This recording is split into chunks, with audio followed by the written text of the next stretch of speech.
Good Friday, مبارک جمعہ آپ سب کو بہت بہت مبارک ہو۔ بار بار دہرانے کی ضرورت نہیں رہے گی کہ ہم آج کے دن ہمارے جمع ہونے کا مقصد کیا ہے۔ 7 صلیبی کلمات مسیح یسوع نے صلیب پر جان کنی کی حالت میں اپنی زبان مبارک سے ارشاد فرمائے۔ ان 7 صلیبی کلمات کی ترتیب میں جو پہلا کلمہ ہے جسے ابھی آپ کے سامنے تلاوت کیا گیا ہے، مقدس لوکا رسول کی انجیل اس کا 23واں باب اور چند آیات اس میں سے تلاوت کی گئی ہیں۔ جن کے پاس کلام مقدس موجود ہے وہ ان آیات کو اپنے سامنے کھلا رکھیں گے، اور جن کے پاس کلام مقدس موجود نہیں ہے وہ سن کر یاد کریں گے۔ پہلا کلمہ معافی کا کلمہ۔ یاد رکھنا آج وہ دن ہے، جس طرح میں نے پہلے کہا کہ بار بار دہرانے کی ضرورت نہیں رہے گی، جس دن مسیح مصلوب ہوا، تو آج کا دن ہی سال میں ایک دن ایسا آتا ہے جب ہم ان 7 صلیبی کلمات کو یک کے بعد دیگرے دہراتے ہیں۔ باری باری سے لوگ آتے ہیں، خداوند کا کلام پڑھتے ہیں، خداوند کے پاک کلام میں سے 7 صلیبی کلمات کو بیان کرتے ہیں۔ لیکن معذرت کے ساتھ شاید کوئی ایک آدھ چند افراد ہوں گے کہ جو 7 صلیبی کلمات میں سے شاید 4 بھی پورے سنا سکیں۔ صرف کلمے کی ہیڈنگ کہہ رہا ہوں کہ پہلا کلمہ معافی کا کلمہ، اتنا بھی یاد کر لیں تو کافی ہوگا۔ اور آج میری یہ خواہش ہوگی کہ آپ خداوند کے گھر سے 7 صلیبی کلمات کو یاد کر کے جائیں، تاکہ اگر کوئی پوچھے کہ پہلا کلمہ، دوسرا، تیسرا، چوتھا، 5واں، چھٹا، 7واں، تو ایک مسیحی ہوتے ہوئے آپ کو یہ یاد ہونا چاہیے اور پتہ ہونا چاہیے کہ پہلا کلمہ کیا ہے۔ آپ اپنا موازنہ خود کر سکتے ہیں، خود کر سکتی ہیں کہ آپ کو کتنے کلمے یاد ہیں۔ ابھی پادری صاحب تو بتائیں گے، دہرائیں گے، اور پھر آپ کو یاد بھی آ جائیں گے۔ لیکن میرا نہیں خیال کہ سوائے چند ایک لوگوں کے کسی کو 7 صلیبی کلمات پورے بھی یاد ہوں یا چند بھی یاد ہوں، لیکن آج ضرور یاد کیجئے گا۔ پہلا کلمہ معافی کا کلمہ، اور کلمہ کیا ہے؟ اے باپ ان کو معاف کر، کیونکہ یہ نہیں جانتے کہ یہ کیا کرتے ہیں۔ پہلے ہم دیکھیں گے کہ مسیح یسوع جس کام کے لیے، جس مشن کے لیے وہ اس زمین پر آیا، اس دنیا میں پیدا ہوا، اس نے اپنے اس مشن کو تکمیل کر لیا، پورا کر لیا، مکمل کر لیا، اور صلیب پر جاتے ہی جس مقصد کے لیے وہ زمین پر آیا، میرے اور آپ کے گناہوں کی خاطر اس نے سب سے پہلے وہ کام کیا۔ وہ کس لیے زمین پر آیا؟ تاکہ ہماری باپ سے صلح کروا دے۔ مسیح یسوع کی پیدائش پر جب فرشتے گڈریوں کو پیغام دیتے ہیں، خوشخبری دیتے ہیں، تو کیا گیت گاتے ہیں؟ عالم بالا پر خداوند کی تمجید ہو، اور زمین پر ان آدمیوں سے جن سے وہ راضی ہے صلح، اور جن سے وہ راضی نہیں ہے ان سے جنگ، لڑائی۔ اے باپ ان کو معاف کر۔ دیکھیں یہ کہ آپ ان میں شامل ہیں کہ ان میں شامل ہیں۔ 7 صلیبی کلمات تو یسوع مسیح نے بیان کیے ہیں، ہم تو ان کو دہرا رہے ہیں۔ کیا آپ اس دہرائے گئے دائرے کے اندر ہیں کہ جن کے لیے مسیح یسوع یہ کہہ رہے ہیں اب آپ ان کو معاف کر، ان کو رہنے دے؟ آپ ان میں شامل ہیں یا ان میں شامل ہیں؟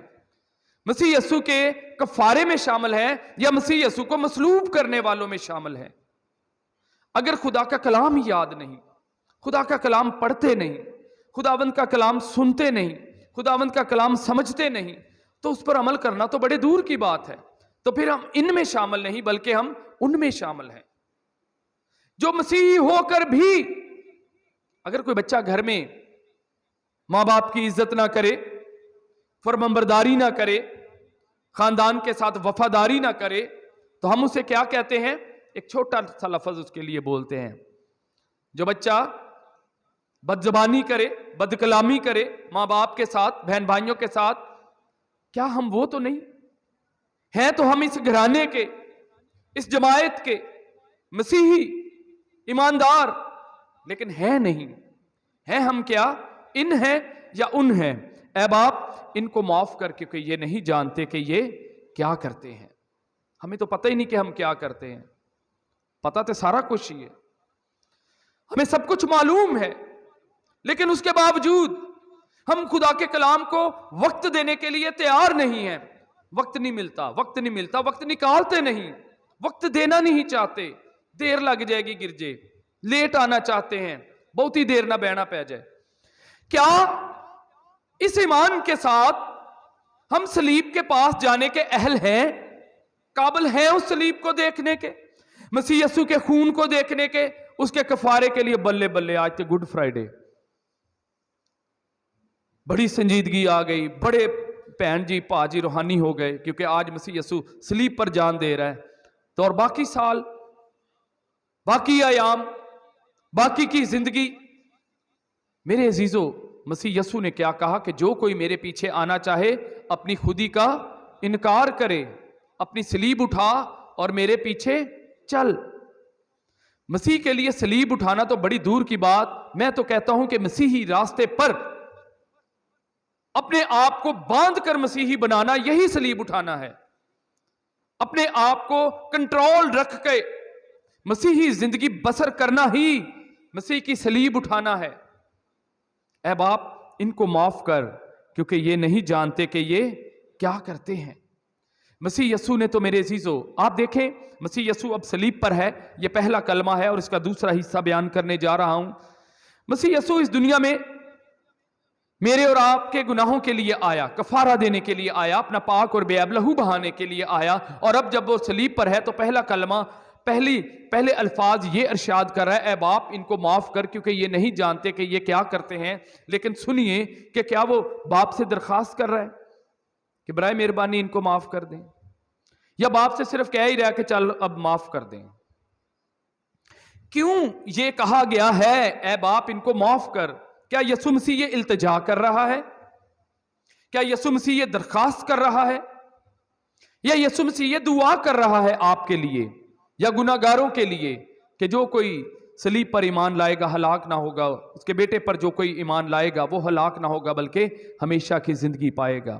مسیح یسوع صلیب پر پہلا کلمہ بیان کر رہا ہے، کیا یہ درخواست ہے؟ التجا کر رہا ہے؟ کیوں کہہ رہا ہے کہ اے باپ ان کو معاف کر؟ کیونکہ وہ اپنے خون کا، اپنے بدن کا کفارہ دے رہا ہے۔ اب میرے اور آپ کے گناہوں کے لیے قیمت ادا کی جا رہی ہے۔ جس طرح ہم کسی چیز کے لیے کسی کنڈیشن میں آ جائیں تو اس کی جگہ ہم پیسے بھر دیں کہ یہ لیں یارا پیسے پکڑیں اب بچ چھوڑیں جائیں۔ یہ کوئی التجا نہیں کی جا رہی، یہ ریکویسٹ نہیں کی جا رہی، یہ دعا نہیں کی جا رہی، بلکہ یہ کفارہ دیا جا رہا ہے میرے اور آپ کے گناہوں کا۔ اس لیے کہا جا رہا ہے قیمت ادا کی گئی ہے میرے اور آپ کے گناہوں کے لیے، میری اور آپ کی ہمیشہ کی زندگی کے لیے۔ لیکن ہمیشہ کی زندگی میں شامل ہونے سے پہلے اس پہلے کلمے کو اپنی ذات میں، اپنی زندگی میں اس کو سننے کے لیے، سمجھنے کے لیے آپ کو یہ سمجھنا ضروری ہوگا کہ ہم کہاں پر ہیں۔ صلیب اپنی جگہ پر موجود ہے، میں صلیب کے کتنا قریب ہوں، میں صلیب سے کتنا دور ہوں، یا کتنا دور ہو چکا ہوں، یا کتنی دور ہو چکی ہوں، کتنا قریب آنے کی ضرورت ہے، اور کس قدر اس بات کو جاننے کی، سمجھنے کی ضرورت ہے کہ مسیح یسوع نے تو صلیب پر یہ بیان کر دیا کہ اے باپ ان کو معاف کر۔ لیکن کیا ہم معافی کے قابل نکلتے ہیں؟ کیا ہم معافی کے مطابق زندگی بسر کرتے ہیں؟ کیا ہم معافی کے مطابق، مسیح یسوع نے بھی معافی کا کلمہ بیان کر دیا، ہم نے بھی توبہ کر لی، ہم بھی نجات یافتہ ہو گئے، بپتسمہ یافتہ ہو گئے، عشاء ربانیوں میں شریک ہونے والے ہو گئے، خداوند کے گھر میں آنے جانے والے ہو گئے، لیکن ہمیشہ کی زندگی میں جانے کے لائق اب بھی بہت ساری خامیاں، کمیاں، کمزوریاں ہماری زندگی میں موجود ہوں گی۔ گڈ فرائیڈے کے اس موقع پر خداوند خدا نے آپ کو یہ وقت اور موقع دیا ہے، کیونکہ یہاں پر وہ فرما رہا ہے اے باپ ان کو معاف کر۔ ان میں میں اور آپ ہیں یا نہیں؟ آئیے اپنی آنکھوں کو بند کریں اور اپنی زندگیوں پر غور کریں، اور اگر نہیں شامل تو میرے عزیزو آج وقت ہے کہ